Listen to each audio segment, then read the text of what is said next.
Bonsoir à toutes et à tous, bienvenue dans le débrief. Le président algérien Abdelmejid Tebboune devrait se rendre ce premier trimestre 2023 tour à tour à Paris et à Moscou pour y effectuer des visites d'État. Les deux voyages ayant été reportés pour diverses raisons, la visite du chef de l'État algérien a finalement eu lieu cette semaine en Russie. Celle en France étant encore reportée, voire même maintenant remise en cause. Alors, qu'est-ce qui s'est passé en Russie entre Vladimir Poutine et Abdelmejid Tebboune? Du faste, du grand apparat, le Russe a sorti le grand jeu, puis les deux chefs d'État ont rivalisé d'amabilité et enfin ont signé une déclaration de partenariat stratégique en dehors des grandes et des petites phrases, bien entendu, qui ont été prononcées ici et là. On y reviendra. Si Poutine a tiré profit de cette visite pour montrer au monde occidental qu'il garde des relations avec des pays dans le monde, Abdelmejid Tebboune, lui, a réussi une opération de très grande envergure, mais une opération à usage interne, dont il ne semble pas véritablement, ce qu'on voit, mesurer les conséquences à l'international. Cela interroge sur le processus de prise de décision en Algérie et sur les modes d'élaboration stratégique de sa politique extérieure. Avoir l'Occident pour principal client de ces hydrocarbures, entretenir les relations qu'on sait avec l'Europe en général et la France en particulier, et inviter les Russes, en ce moment, à opérer militairement en Algérie et à s'investir au Mali, tout ça ne semble pas relever d'une stratégie diplomatique bien réfléchie. Mais pour Abdelmejid Tebboune, le but est atteint, même s'il s'agit d'un but à très court terme qui ouvrira sur des problèmes à moyen et long terme.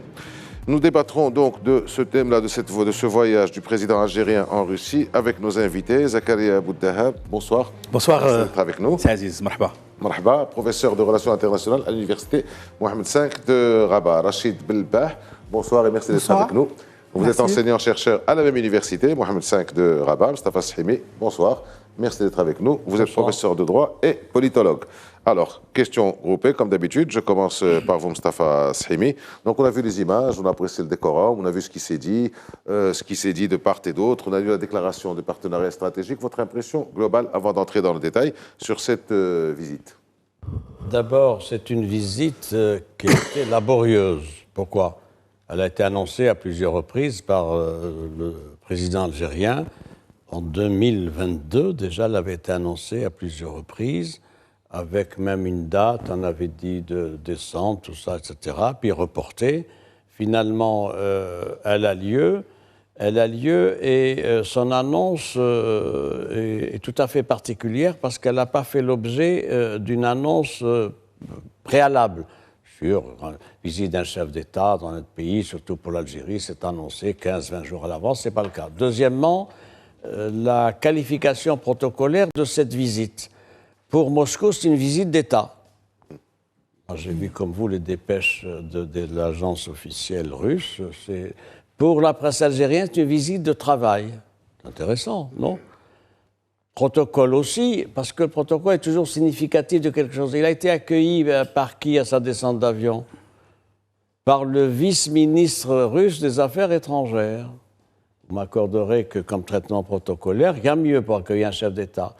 Ensuite, élément de complication d'interrogation, il a été reçu par le président Poutine, mais en même temps, on a calé sur cette visite du chef d'État algérien, on a calé un forum économique international qui s'est tenu à Saint-Pétersbourg.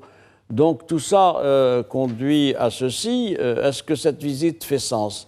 Elle fait sens pour deux raisons, pour Moscou et pour Alger. Pour Moscou, c'était une manière dans ce contexte-là de montrer qu'elle avait du relais, une ouverture vers le sud, et en particulier vers un pays comme l'Algérie, qui est un pays important sur la scène régionale et continentale, au moment où il y a toute cette mobilisation occidentale contre la Fédération de Russie. Pour Moscou, il y a une autre raison aussi qui a joué, c'est un levier pour entraîner aussi l'adhésion des pays des BRICS et d'autres au moment où il y a un sommet des BRICS qui est prévu à la fin août en Afrique du Sud. Pour Alger maintenant, c'est une manière de sortir d'un isolement. Et ce que je voudrais dire deux mots sur cet isolement de la diplomatie algérienne. Il y a 3 semaines, le président algérien est allé au Portugal. Voyage qui n'avait pas été annoncé auparavant. Les conditions, je fais court, de son voyage au Portugal, il n'a pas été accueilli par le chef de l'État. Il n'a pas été accueilli, et donc c'est un voyage précipité, bâclé, avec signature de 8 conventions qui ne mange pas de pain, comme on dit, pour le principe. Et donc, on a le sentiment maintenant que le président algérien, de manière pathétique, j'allais dire, est en train de chercher des soutiens à l'international pour donner le chance d'essayer de faire croire que l'Algérie n'est pas isolée. Enfin, un dernier point, ça fait sens, si vous le permettez, c'est aussi pour se repositionner sur la question notamment de l'Ukraine et des changements intervenus dans le système international. Zakaria Abou-Tahab, impression globale, on pose rapidement, oui, on peut dire que peut-être il y a une sorte de congruence entre les deux États. Rappelons qu'il s'agit là de puissances gazières. Alors pour la Russie, d'abord essentiellement, l'Algérie, je le crois, est un État tampon, on va dire là sur le plan géostratégique, puisque pas loin il y a le Mali. Alger a joué un rôle dans le cadre de l'accord du 15 mai 2015, si ma mémoire est bonne. En tout cas, c'était en mai, et qui a permis plus ou moins de lutter contre la division au sein de ce pays, notamment dissuader les Azawad, si vous voulez, un peu les Touaregs. Et par ailleurs aussi, sur le plan géopolitique, c'est une manière pour Moscou de dissuader la France. Parce que Wagner, à côté, vous savez que la France est sortie par la petite porte. Il y a une sorte de fissuration dans le legs français colonial de ce point de vue, et effet domino agissant, Mali, Burkina Faso, la Guinée, Conakry, etc., etc. Je crois également, il ne faut pas oublier la dimension économique majeure, puisque Alger, encore une fois, en 2022, a été le premier client d'armes russes, quand même la somme de 13 milliards de dollars, etc., etc., etc. Donc, au final, on peut continuer à lister, si vous voulez, les arguments de part et d'autre qui ont poussé les deux pays à réaliser, on va dire, ce deal. Mais n'oublions pas, comme disait Mustafa, c'est que le Forum économique de Saint-Pétersbourg a été lancé en 1997. C'était là, le Davos, si vous voulez, ou le Davos de la Russie. Donc, finalement, est-ce que c'était de manière incidente de faire un peu du show lors des discours des uns et des autres, puisqu'il s'agit de s'intéresser. De l'affichage. Voilà, l'amitié, Poutine est l'ami de tout le monde, nous pouvons y revenir, mais de toutes les manières, il est clair que chaque acteur a des intérêts, a des calculs géopolitiques, et donc ça explique pourquoi cette visite avait attiré pas mal de réactions, suscité pas mal de réactions. Toujours la même impression générale. Impression générale, c'est que moi j'ai...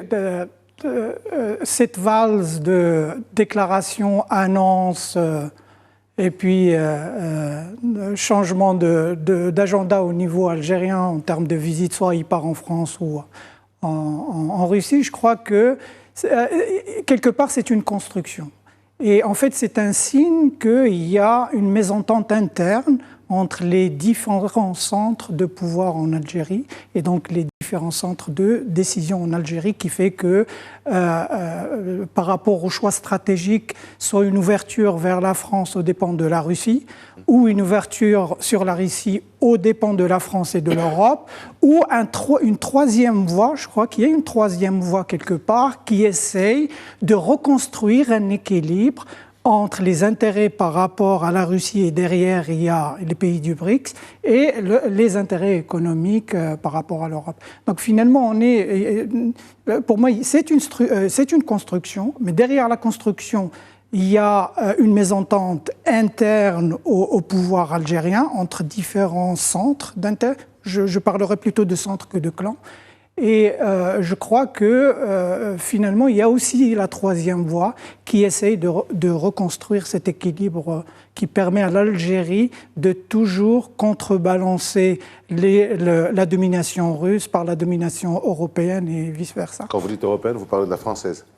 Française et européenne, non, c'est Bruxelles. Le fait qu'il y ait le général Chengraiha à Paris à fin janvier, ouais. Et qu'il était prévu que le chef de l'État soit à Paris aussi en mai, et puis qu'il n'aille pas en mai, mais qu'en juin, il aille chez le Russe, et qu'en même temps, on ajoute ce fameux couplet dans l'hymne national, ce qui a son importance quand même.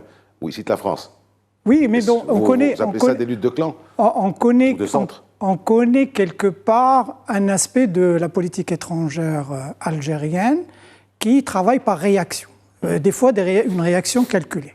Mais ma question est la suivante. Est-ce qu'une la visite actuelle en Russie, elle annule une visite à programmer dans les 18 mois qui restent pour le deuxième mandat? Rien n'interdit l'un et l'autre. D'ailleurs, du côté français, il n'y a pas eu de déclaration officielle de rejet de cette visite. Donc on essaye... je ne peux pas dire ce qui se passe réellement au sein des milieux de décision en France, mais jusqu'à maintenant, rien n'interdit que la France et l'Algérie prévoient dans les 18 mois prochains une visite du président algérien en France. Ça va être assez problématique à voir avec les évolutions qui se passent. Oui, M. Saimi, vous voulez interagir? J'ai une lecture différente de ce que dit mon collègue, si vous le permettez, sur Alger, Paris, Moscou. Ce sont des niveaux d'analyse qui sont différents.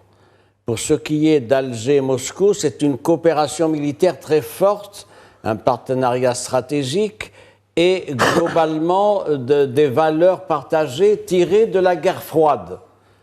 C'est intéressant. Autant Poutine est toujours dans un esprit d'altérité et de compétitivité de guerre froide avec les Américains, avec l'OTAN et le camp occidental, autant l'Algérie n'a pas réussi à se départir de cette culture de guerre froide, qui est un marqueur structurant de la psychologie des dirigeants algériens, et en particulier de l'armée. Alors, dans ce contexte, Mostafa Sahimi, je reste avec vous. Dans ce contexte, est-ce qu'on peut parler d'un couple Russie-Algérie qui fasse sens ou qui ait un sens dans le contexte actuel?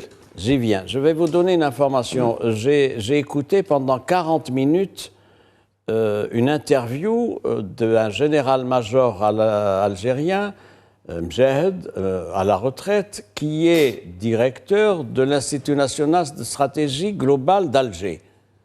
C'est inédit. C'est la première fois. C'est disponible. Et j'étais frappé par le fait que tout son argumentaire était celui de la guerre froide. Il y a eux et nous sommes dans des blocs différents, et donc il le dit de manière très claire. Maintenant, j'ai parlé tout à l'heure de différence de niveau de coopération et d'influence entre Alger-Moscou et Alger-Paris. Je rappelle, Moscou n'a pas d'influence politique sur le jeu des alliances et les décideurs en Algérie. À la différence de Paris qui bénéficie de relations privilégiées pour ce qui est du régime algérien, des conditions dans lesquelles il va évoluer, etc. Je vais encore vous donner une autre information. Quand il y avait le problème du départ du président Bouteflika, suite au Hirak, vous le savez, de février 2019, du 22 février 2019, il y a eu une interrogation majeure au niveau des dirigeants algériens et de l'armée en particulier pour savoir quel était le profil d'un candidat de transition.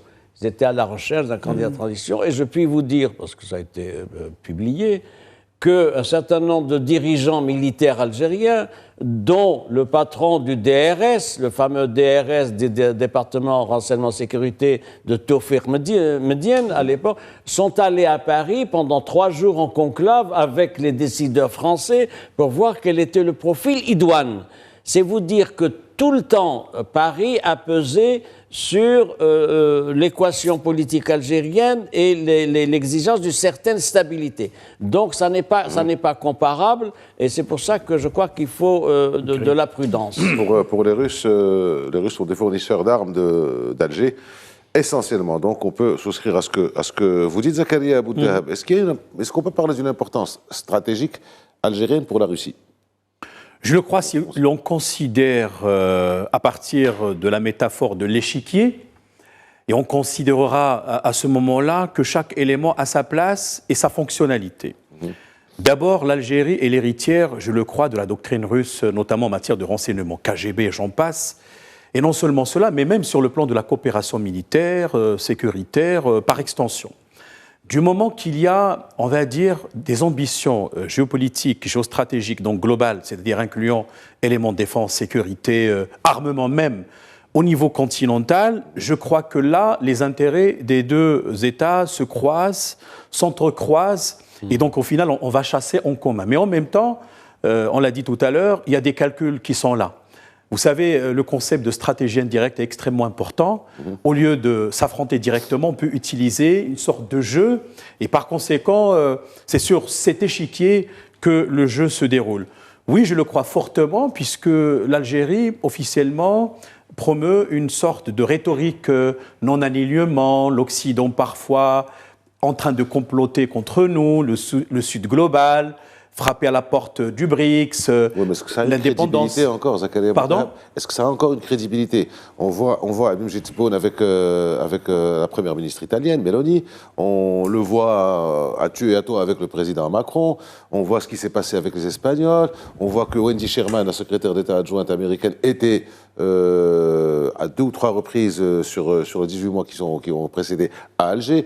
Est-ce que ça a encore une crédibilité de parler de l'Occident, etc.? Mais il y a quand même des éléments, Sidi Aziz. Si on prend par exemple le comportement de l'État algérien, notamment par rapport aux sanctions contre la Russie prises progressivement, que ce soit au niveau de l'Assemblée générale des Nations Unies, le Conseil des droits de l'homme, etc., on voit quand même qu'il y a une sorte de ligne de conduite par rapport à cela. Et le régime algérien est encore enfermé dans cette conception. Il voit le monde à partir d'un certain nombre de prismes et qui sont ancrés, comme disait Mustafa tout à l'heure, la guerre froide, c'est une vision manichéenne en fait du monde, le bien, le mal, etc., eux et nous. Et à un certain moment, aujourd'hui, pour le régime algérien, il ne faut pas oublier la donne interne, puisqu'en 2024, il y aura les élections présidentielles, et on avait déjà chassé Ramtan Lamamra, et donc même au positionnement pour le président actuel, je sais qu'est-ce qui se passe à l'intérieur, mais on peut dire que globalement, aujourd'hui, on voit ce qui est clair, une sorte de bipolarité revue et corrigée. On ne peut parler d'une multipolarité prononcée, mais c'est une pactomanie en fait. Donc on peut parler d'AUKUS, Nouvelle-Zélande, États-Unis, Royaume-Uni, etc. On peut parler d'autres, MICTA, BRICS, et ainsi de suite. Et je crois que chacun cherchera à, comme disait Mustafa, encore une fois, les alignements multiples, d'accord, où on va mettre, si on veut, un peu le paquet, parce que le monde aujourd'hui est en transition et chacun cherche de défendre tant bien que mal ses intérêts. Alors, pour continuer de clarifier les choses, Rachid Belbah, est-ce qu'on peut parler à l'inverse d'une importance russe pour Alger? Et quelle est-elle? Parce que bon, on sait que la Russie vend beaucoup d'armes, mais en dehors de ça, il y a une balance commerciale pratiquement nulle. Il n'y a rien. Oui, donc, tout à fait. Quelle est cette importance? Est-ce que vous rejoignez ce que dit Zakaria Boudahab, entre autres? Non, mais je vais rebondir en même temps par rapport à l'analyse et puis aller un peu de l'avant et essayer de voir. Alors, c'est certain, au niveau économique, enfin, les relations bilatérales Russie-Algérie sont maigres. Il suffit juste de prendre un repère. Par rapport à l'Égypte et le Maroc, l'Algérie pèse moins en termes d'échanges commerciaux et économiques. Donc finalement, il est simple de tirer le constat qu'en fait, la relation entre les deux pays ne dépasse pas le plan sécuritaire. Mais je crois que depuis 2-3 ans, cette relation est en phase de changement. Pourquoi? Parce que la Russie, elle a changé sa politique africaine. Et donc, du coup, elle est en train d'introduire une dimension géopolitique qui dépasse la seule coopération militaire. Je donnerai un exemple. Vous savez que avant, normalement, quand on parlait des relations, on disait la coopération militaire, et dans la coopération militaire, il y a le renseignement, il y a l'équipement, il y a l'entretien de l'équipement, qui est le plus important maintenant pour l'Algérie, c'est l'entretien de l'équipement et la formation. Donc, en gros, on arrivait à situer cette relation de coopération militaire et les secteurs de coopération dans ce domaine.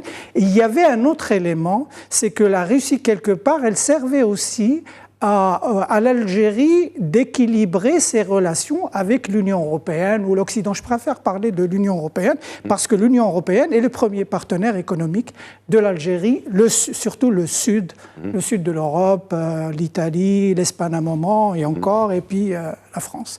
Alors, ce qui s'est passé, c'est que depuis quelques années, avec les changements géopolitiques, la crise ukrainienne aussi. Ce qu'on voit, c'est que la Russie, elle s'est implantée au Mali et elle essaye quand même de construire une base sahélienne, pas base militaire, mais une base d'influence sahélienne, alors que l'Algérie, elle a toujours considéré que c'était son petit son petit carré, et qu'elle avait mis en place des institutions de coopération avec les pays sahéliens à travers le CEMOC, à travers la focale régionale et puis le processus de Nouakchott. C'était 3 instruments, mais qu'elle n'est jamais parvenue à activer et à mobiliser pour pouvoir structurer la coopération au niveau du Sahel et bien sûr marginaliser les autres pays du Sahel, dont la Libye, le Maroc. Bon, et il n'était pas encore le retour à l'Union africaine. Alors, il y a ça. Il y a 2 pour la Russie, c'est le mandat provisoire au Conseil de sécurité dont la Russie a besoin. C'est pour ça qu'on dit que l'Algérie est importante pour la Russie actuellement, pour les 3 prochaines années, elle est importante pour l'Algérie et pour la Russie. Pourquoi elle en a besoin? Pour ne pas être toujours les seuls au Conseil de sécurité? Non, l'Algérie, elle a besoin d'appui. Je parle de l'Algérie. Elle a besoin d'appui au Conseil de sécurité et la Russie et la Chine pourraient jouer ce rôle. La Chine a un... Oui, exactement. La Chine, alors, il y a un autre élément, c'est l'offre des BRICS. Et c'est tout un jeu entre les 2 pays. Et je terminerai par ça. L'équilibre des forces. Alors, dans l'analyse militaire algérienne, je ne dis pas l'analyse politique, mais l'analyse militaire algérienne, il y a la menace marocaine en termes de rupture d'équilibre de force avec le Maroc. Et bien sûr, on met en avant Israël, l'équipement israélien, les États-Unis, et ainsi de suite. Et donc, du coup, il y a ce sentiment de menace. Et ils ont besoin d'une certaine technologie spécifique de renseignement et ils ont besoin d'équipements satellitaires. Et je crois que quelque part, quand Chengreha était parti, le chef de commandement militaire d'état-major algérien, quand il a fait le déplacement en Algérie, en France, je crois que dans son agenda, il y avait une discussion... Oui, sur le satellite. Exactement. Cela étant s'adosser pour les Algériens, concernant les Algériens, s'adosser aux Russes, pour rétablir un équilibre de force qui aurait été déséquilibré. C'est un peu compliqué pour un pays qui est actuellement en guerre. Oui. Je terminerai juste sur ça. On a beaucoup insisté, les 2 parties ont beaucoup insisté sur la coopération dans le domaine agricole et de la gestion des eaux. Et donc des engrais, et les Russes, ils ont quand même une compétence dont l'Algérie a besoin pour les années à venir en matière de souveraineté alimentaire. Et il y a un débat interne en Algérie là-dessus. On se rappelle la queue pour le lait, la queue pour ceci, la queue pour ça. C'est vrai qu'ils ont un sérieux problème à ce niveau-là. C'est vrai que ce que dit mon collègue, il y a un volet non militaire, mais je doute de la compétence russe pour ce qui est du traitement des eaux usées ou de la politique de l'eau. En revanche, c'est un grand pays agricole, évidemment. Maintenant, pour votre question, Alger-Moscou. Ce qui est nouveau, ou Moscou-Alger, ce qui est nouveau, c'est la politique d'influence maintenant russe au Maghreb et en Afrique qui a fait un saut qualitatif depuis 3 ans pratiquement, avec un certain nombre de choses, notamment Wagner. Wagner est implanté dans 18 pays. Si on avait le temps, je vous montrerai la carte d'implantation de Wagner dans 18 pays et une forte présence. Bien, il y a également un élément intéressant, c'est qu'on le sait, ça n'a pas été démenti, il y a des groupes Wagner au sud algérien, à la frontière avec le Mali. Oui, tout à fait. Et oui, il faut le dire, c'est des choses, c'est ça l'effet. C'est établi, ça? C'est établi, ça a été diffusé par des sites sérieux, ça n'a donné lieu à aucun démenti. D'ordinaire, l'APS algérien, la presse s'enflamme dans les heures qui suivent en dénonçant le complotisme, tout ça, etc. Autre élément aussi, ce qui circule, c'est l'idée d'une implantation d'une base militaire russe dans la région de Tindouf. Eh oui, il faut le dire. Alors, pour l'instant, ce sont des informations qui ont été données par des confrères. Je serais tenté de vous dire, il n'y a pas de fumée sans feu, mais ce n'est pas un argument. On va attendre parce que c'est quand même assez gros. Oui, moi je formule des questions. Je n'ai pas dit que c'était, mais l'idée circule, Est-il etc. vrai que... Voilà. Élément complémentaire, les manœuvres inédites, les manœuvres militaires conjointes, programmée en novembre dernier entre la Russie et l'Algérie. Des manœuvres où? Également dans la région frontalière du Maroc, du côté de Tindouf, etc. Avec ce qui était prévu, c'est 80 militaires d'élite russes et 200 ou 300, etc. C'est quand même intéressant, c'est la première fois qu'on a une opération de ce type-là montagne. D'ailleurs, sur ça, il y a d'autres choses. Alors, tout ça pour vous dire que c'est un élément, l'Algérie est un vecteur de pénétration militaire au Maghreb, au Sahel et ailleurs. Dernier élément, si vous le permettez. Oui, rapidement. Rapidement. Très rapidement. Alors, je préfère attendre la pause. Alors, on viendra après la pause, effectivement. Le temps nous presse, l'horloge tourne. On se retrouve dans quelques instants après la pause.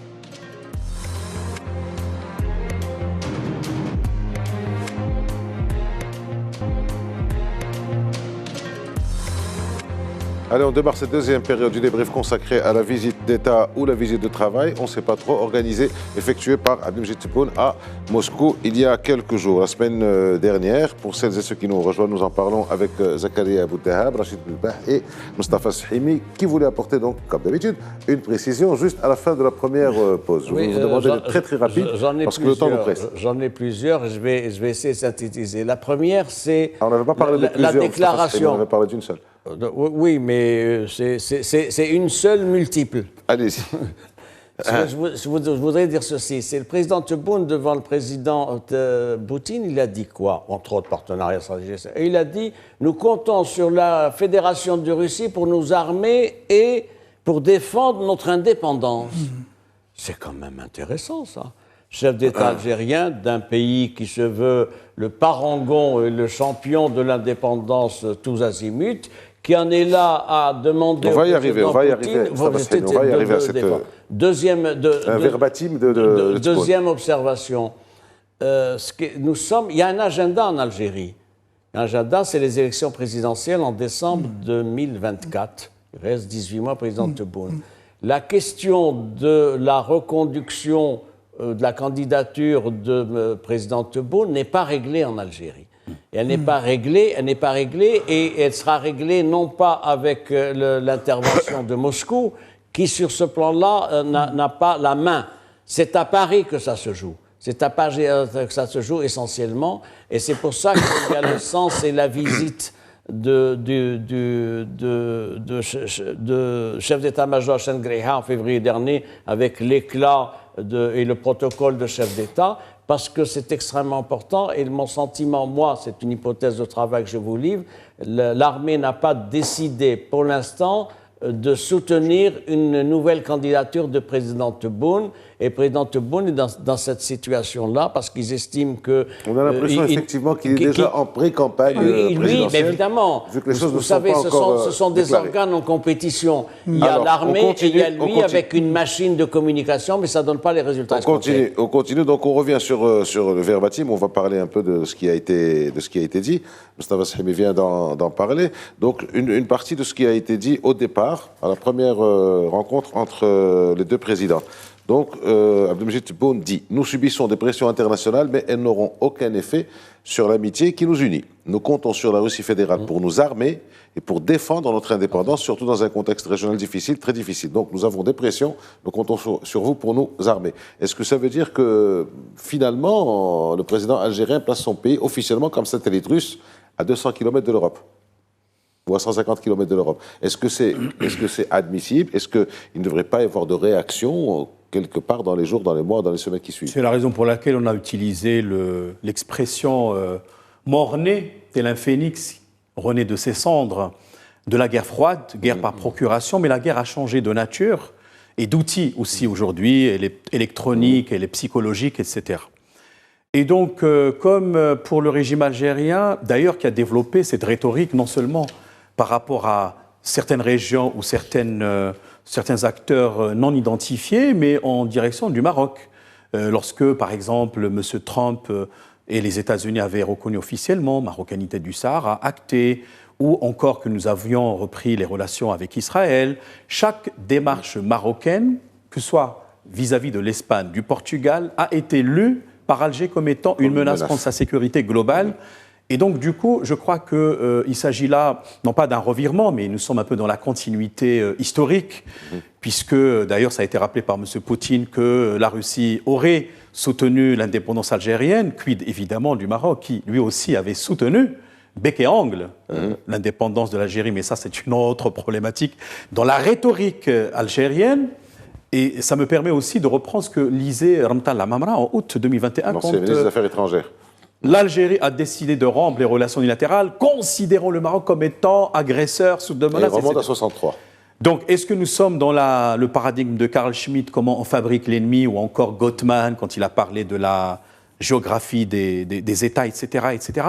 Nous sommes dans cette rhétorique. Maintenant, quelle est la relation entre le discours et la réalité? Ça, c'est autre chose. Il nous faut des faits, comme ce que viennent de le rappeler mes collègues. Et on peut dire donc globalement, comme j'ai commencé mes propos en rappelant que l'Algérie sert la Russie dans ses calculs géopolitiques aujourd'hui, parce que nous sommes en pleine guerre, la Russie contre l'Ukraine, bien entendu, et vice-versa. L'Algérie a également des ambitions. On peut parler du dollar, l'euro, sortir de l'influence de ces deux monnaies, le BRICS, l'armement, etc. Donc, je crois que ce sont des facteurs que nous devrions les mots sont quand même forts. Très fort, comptons sur la Russie fédérale pour nous armer, bien sûr, pour défendre notre indépendance. Qui menace l'indépendance algérienne? Donc, citer Carl Schmitt, penser à Carl Schmitt, d'accord, mais il y avait quand même une forme d'intelligence dans la réflexion de Carl Schmitt. Il y a un véritable ennemi concret, mais même s'il n'existait pas, il y a quand même une certaine crédibilité. Mais là, qui menace l'indépendance algérienne? C'est un état psychologique, à mon sens, voilà, malheureusement, qui n'est pas réellement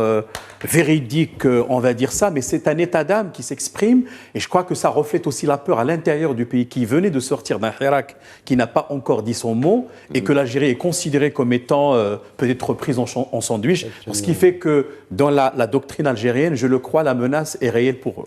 Alors, je voudrais revenir avec vous, Rachid Belbah, sur ce que vous disiez tout à l'heure, et sur ce qu'on est en train de dire d'une manière indirecte depuis, cette question de clan, que vous avez appelée centre. Il semblerait que tout ça, tout ce qui arrive, cette politique qui peut apparaître et qui peut être aussi d'une certaine manière erratique, relève d'une lutte, d'une compétition entre différents clans, entre différents centres, à un an et demi de la présidentielle. Comme ça le montre, d'ailleurs, vous parlez, Zakaria Abou Dahab, de Ramtan Lamamra, qui a été révoqué d'une manière particulièrement abrupte et même humiliante, au nom du fait qu'il est possible qu'il se présente contre le président. Alors comment vous lisez cette lutte de clans ou de centres, et comment, sur la base de cette lutte, se dresse ou s'élabore la politique étrangère? Parce qu'on a l'impression que c'est un peu du n'importe quoi, pour dire les choses comme elles sont. Mais je sais que la question est longue, vous allez... Oui, non, mais bon, sur le processus de décision en matière de politique étrangère. On va pas parler du contenu lui-même de la politique étrangère, mais le processus de décision. Exactement. On discute le rapprochement avec la Russie. Il y a la tentation d'aller de l'avant dans les relations avec la France. Il y a des intérêts, mais le processus de décision lui-même. Je reviendrai juste pour donner un exemple de ce qui se passe aujourd'hui en Algérie, ou du moins depuis 2019 jusqu'à maintenant. Du temps de Bouteflika, lorsque Bouteflika gouverner le pays par lui-même, et non après 2013, avant 2013, avant qu'il tombe malade. En gros, il y avait 4 centres qui intervenaient dans le processus de décision en matière de politique étrangère. Il y avait la présidence, qui jouait le rôle de centre, et de modélisateur des autres acteurs. Donc il y avait 4 acteurs. Il y avait la présidence, avec ses intérêts internes, mais c'est une machine qui fonctionnait. Il y avait le commandement militaire, Et l'état-major, après c'est le DRS. Oui, le commandement militaire. À l'intérieur, il y avait bien sûr le commandement militaire. C'est tout un jeu quand tout ce qui relève du renseignement et des services de sécurité interne, il balançait entre les deux. Parce que autant le commandement militaire, il avait la main sur le métier de renseignement, autant la présidence du temps de Bouteflika. Il y a eu une rupture justement de cet équilibre après 2019. Donc le troisième, on a deux, puis le troisième, le patronat. Il jouait un rôle, le patronat. Il était proche autant du commandement militaire. Il était décideur aussi, enfin, il contribuait. Il contribuait à la décision. Il n'était pas décideur. Il contribuait. Bien sûr, quand on dit le patronat, c'est bien sûr les grandes fortunes qui étaient proches du milieu du pouvoir.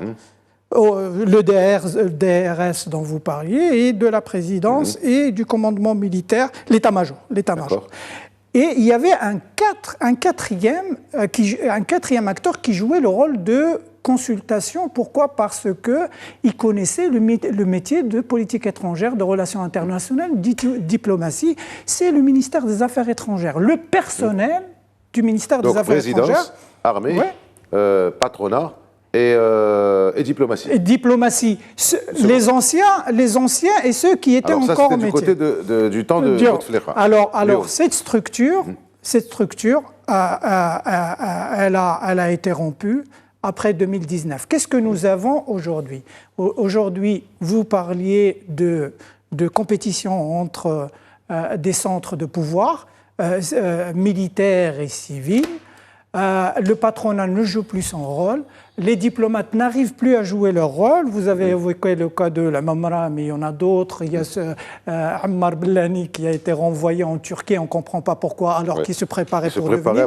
Donc, du coup, vous avez deux acteurs qui sont quelque part, qui ont été marginalisés. Il reste deux autres acteurs, mais les deux autres acteurs, ils sont dans la gestion de l'urgence. Et ce qui prime beaucoup plus aujourd'hui, c'est l'analyse militaire de la situation.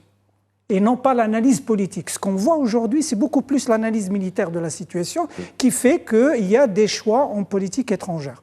Et c'est pour ça qu'on parle d'inconstance. Je pourrais parler d'inconstance en matière de politique étrangère et de positionnement et de posture. C'est pour ça que je dis rien n'interdit qu'il y ait une visite en France. Rien n'interdit que le président actuel ne soit pas, comme M. Sahimi a dit, ne soit pas soutenu pour un deuxième mandat et qu'une nouvelle figure intervienne, beaucoup plus proche de la France aussi, et qui pourrait jouer le rôle d'équilibre. Tout est possible. Excusez-moi, je ne voulais pas aborder ce sujet, mais vous m'attirez vers ce sujet, ce fameux couplet dont je parlais tout à l'heure. France, il est temps de rendre des comptes. Comment peut-on aller rendre une visite à un pays qu'on menace dans son hymne national ? J'imagine, moi, les deux présidents, avec les hymnes nationaux qui retentissent, et le premier qui dit à l'autre, tu vas rendre des comptes. Mais les relations ont connu des hauts et des bas.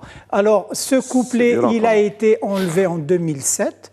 Regardez les relations françaises depuis les années 70 jusqu'à 2007, ont connu des hauts et des bas. Et sans le soutien de la France lors de la décennie noire, l'Algérie aurait sombré encore davantage dans le chaos et le meurtre. Il ne faut pas oublier. Donc c'est des relations. Je voudrais juste terminer par ça. Quand je dis la gestion de l'immédiat et de l'urgence, pourquoi ? Si vous prenez la situation actuelle, nous avons une succession de crises. C'est comme une poupée gigogne.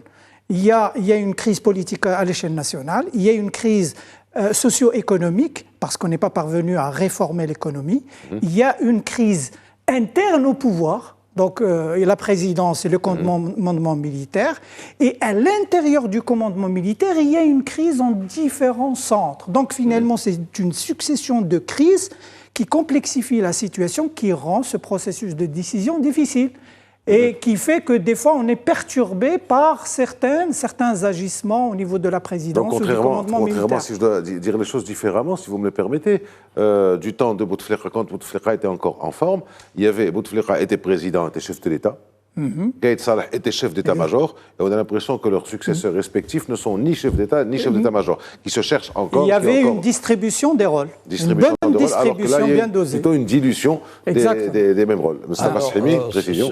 Sur ça, je vais réagir différemment, si vous le permettez, sur les centres de pouvoir sous le régime Bouteflika et aujourd'hui. Vous avez évoqué les deux choses que je ne retiens pas pour ma part. Le pôle du ministère des Affaires étrangères des diplomates, c'est marginal. Ce n'est pas un pôle de décision, c'est un pôle d'exécution. Deuxièmement, pour l'armée, vous avez dit l'armée, l'appareil sécuritaire. Or, il y a un pôle, c'était le pôle présidentiel, effectivement, je suis d'accord avec vous. Il y avait un pôle militaire et il y avait un pôle appareil sécuritaire, le DRS, qui était une structure fondamentale d'encadrement de la société. Et oui. Vous enlevez la diplomatie, vous sortez le DRS du commandant pour le mettre comme facteur. Le DRS a été dit tout à l'heure par mon collègue ici même, le DRS a été construit sur le modèle du KGB. D'ailleurs, Toufik Medienne, il a fait sa formation le DRS, c'est département de renseignement sécurité. Toufik Medienne, il a fait sa formation au KGB, comme d'ailleurs beaucoup de gens de l'ex-sécurité militaire. Et c'était un pôle extrêmement important. Lui, il a été nommé d'ailleurs en 1990. Il a été débarqué, limogé qu'en 2015. Donc, je ne retiens pas. Alors, effectivement, une partie fait partie là où du personnel diplomatique. Je vous rejoins, c'est le patronat, mais la haute technostructure. C'est-à-dire, vous savez, c'est une économie étatique ou semi-étatique. Il y a un certain nombre de responsables qui ont des pouvoirs importants, des décisions, etc. Donc, nous en sommes là aujourd'hui. Ce qui est nouveau aujourd'hui, c'est la mise à bas de ces quatre pôles et de nouveaux pôles qui sont déstabilisés. Le pôle de l'armée est déstabilisé. Pourquoi? Vous savez combien il y a de généraux qui sont en prison aujourd'hui en Algérie? 53. Il y a 53 généraux qui sont en prison en Algérie. Il y en a 80 qui ont été mis à la retraite. Sur un total de combien? C'est une armée mexicaine. Il y a 600 généraux à l'armée, dans l'armée. C'est une armée mexicaine. C'est une armée mexicaine. C'est-à-dire, mais ça, c'était la politique de Bouteflika. Pour récupérer l'armée, donner des avantages, il a fait passer tous les colonels, colonels-majors, généraux, donc généraux-majors, tout ça, etc. La rente pour gagner l'armée. Les mettre en compétition. Les mettre en compétition. Et c'est comme ça que Gaïd Salah a été récupéré. Alors qu'il avait été mis à la retraite, il l'a récupéré. Et c'est lui qui était chargé du suivi de l'armée, parce qu'il estimait, à bon droit, qu'il n'y a qu'un militaire qui peut suivre les questions militaires. Autre point aussi que je voudrais relever, c'est le retour de Khalid Nzar. Khalid Nzar était condamné en Espagne, réfugié. Le retour et le rôle que joue le clan Toufik Medienne, ancien patron qui a un réseau, etc. En fait, on assiste à un retour des adversaires, des ennemis de Gaïd Salah. C'est ça les nouvelles. Une recomposition qui se fait au sein du pôle de l'armée. En crise. Sur ce pôle-là, le président Boumedienne n'a pas la main dessus. Du pôle militaire. D'où d'ailleurs il n'a pas la main. D'où un climat de compétitivité et de suspect et de suspect entre Chengreha et Tebboune. Enfin, dernier point, rapidement, le tout dernier. Ce qui me frappe dans la politique algérienne, la politique étrangère, c'est pas l'inconstance, c'est la fébrilité. C'est-à-dire, c'est une équipe qui est là, qui n'a pas de vision, qui n'a pas de projet, etc., et qui est là à gérer au plus pressé ce qui se présente. Alors, on revient à ça avec vous, Zakaria Aboudahab. Donc, encore un passage d'allocution de Mejid Tebboune. Au milieu d'une conjoncture internationale très agitée, l'Algérie veut accélérer son entrée dans le groupe des BRICS et sortir de l'hégémonie de l'euro et du dollar. Donc c'est une déclaration de guerre frontale. C'est-à-dire les États-Unis qui sont actuellement, le bloc occidental dans une moindre mesure, qui sont actuellement en train de se battre contre cette dédollarisation de l'économie dont on parle, de l'économie mondiale. Voilà un président algérien qui vient dire entrer dans le groupe des BRICS, à la limite c'est de bon droit, c'est de son droit, mais sortir de l'hégémonie, je le cite, est-ce que... Comment vous voyez ça, encore une fois? Comment vous appréhendez la réaction des États-Unis? Parce qu'ils nous ont pas donné l'habitude de ne rien faire dans ce genre de choses. Moi, je le vois comme un signe d'échec annoncé, puisque, je le sais, l'Algérie a été incapable d'abord d'honorer ses engagements dans le cadre de sa candidature à l'Organisation mondiale du commerce, alors que la Russie en fait partie depuis 2012. Parce qu'elle n'est pas éligible, comme pour les BRICS. Voilà. Alors, évidemment, de la part même d'un certain nombre d'Algériens, quand même, nous avons des amis, des collègues universitaires, etc. C'est une économie, ça a été dit tout à l'heure, étatisée. Sonatrach monopolise pratiquement plus de 90% des ressources en hydrocarbures, etc. Est-ce que l'Algérie dispose, je ne sais pas si Belbah a parlé du MEDEF algérien, est-ce que réellement les opérateurs économiques sont très structurés? Est-ce qu'ils ont, par exemple, l'équivalent de la CGEM au Maroc? Non. Est-ce que c'est une économie qui est diversifiée, etc. Un. Deux, avec l'Union européenne, c'est un échec annoncé. L'Algérie, de façon sine-die, à chaque fois demandé le report de l'entrée en vigueur de l'accord de libre-échange. Elle est donc en dehors de la zone de libre-échange avec l'Union européenne, que par exemple la Tunisie a acté depuis 2010, le Maroc 2012, et ainsi de suite. Donc elle est de facto sortie du processus de Barcelone, le processus euro-méditerranéen. Je ne sais pas au niveau de la zone de libre-échange arabe qui a été annoncée en 1997, elle est, je crois, partante par rapport à la zone de libre-échange continentale africaine, mais quand on dit cela de façon aussi claire, en forçant un peu le trait, sortir de l'hégémonie du dollar, de l'euro, etc., se précipiter dans les bras du BRICS, est-ce que c'est une véritable alternative? Alors ça, c'est la première question. Deuxièmement, on peut conjecturer aujourd'hui sur le devenir d'un État algérien dont les ressources principalement proviennent de la vente du pétrole et du gaz. Et troisièmement, est-ce que l'Algérie a les moyens précisément de faire de la compétition aux pays membres du BRICS? C'est comme ça que j'ai lu, à mon sens, la déclaration voilà, c'est la question de M. Tebboune. Est-ce que c'est sérieux? Parce qu'ils ne produisent rien en Algérie. Voilà. L'exploitation à 95%, c'est l'hydrocarbure. Et la Russie a voulu développer une économie de guerre. En fin de compte, l'Algérie n'est pas dans ce topo général, parce que même géographiquement parlant, la proximité à l'Europe, etc. Donc ça met mal, si vous voulez, un certain nombre d'initiatives qui ont été prises. Et d'ailleurs, moi, je comprends maintenant pourquoi l'initiative Eisenstadt n'a pas réussi. Oui, ça a été développé par le secrétaire au Trésor à l'époque, 1998, et Bill Clinton voulait créer un Maghreb central, surtout le Maghreb central, partenariat économique piloté par le secteur privé. Oui. Donc voilà comment j'ai lu la déclaration de M. Tebboune. Ceci dit, chaque État est souverain et libre de faire ce qu'il veut. Tout à fait. Rachid Belbah, vous vous souvenez, quand on préparait l'émission, on a parlé de la politique des frontières. Alors, les Marocains disent que les Algériens amassent des soldats, amassent du côté de la frontière, mais il y a aussi la même chose qui se passe du côté malien, dans une moindre mesure du côté tunisien, avec les Libyens. Et puis à la frontière avec le Niger, à 100 km des mines d'uranium, qui est du côté de Arlit. Ça aussi, c'est important. Comment s'élabore la politique des frontières chez les Algériens? Je vais vous demander d'être rapide parce qu'il nous reste 5 minutes. Oui, rapidement. On pourrait partir d'une question qui nous permettrait d'avoir une idée précise de cette politique des frontières. C'est de dire, est-ce que la politique des frontières ou les frontières algériennes sont une opportunité géopolitique pour le pays ou un mal, une sorte de mal des frontières. Ce qui est certain, c'est que tel qu'il gère les politiques, si on peut parler de politique des frontières, elle sert beaucoup plus de domination et de préservation du pouvoir. Il ne faut pas oublier que l'armée algérienne n'est jamais rentrée dans les casernes depuis 1962. Elle n'a jamais été dans les casernes. Elle a été au pouvoir, elle a été dans l'espace public.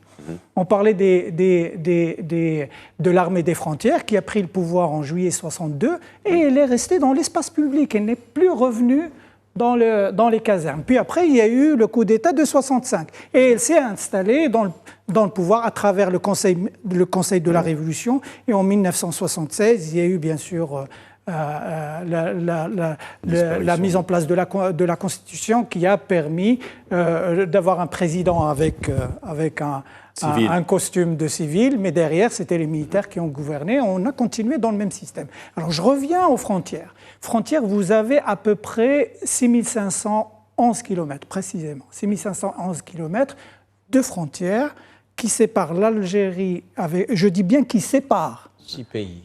On n'est pas dans la logique. On n'est pas dans la logique des frontières.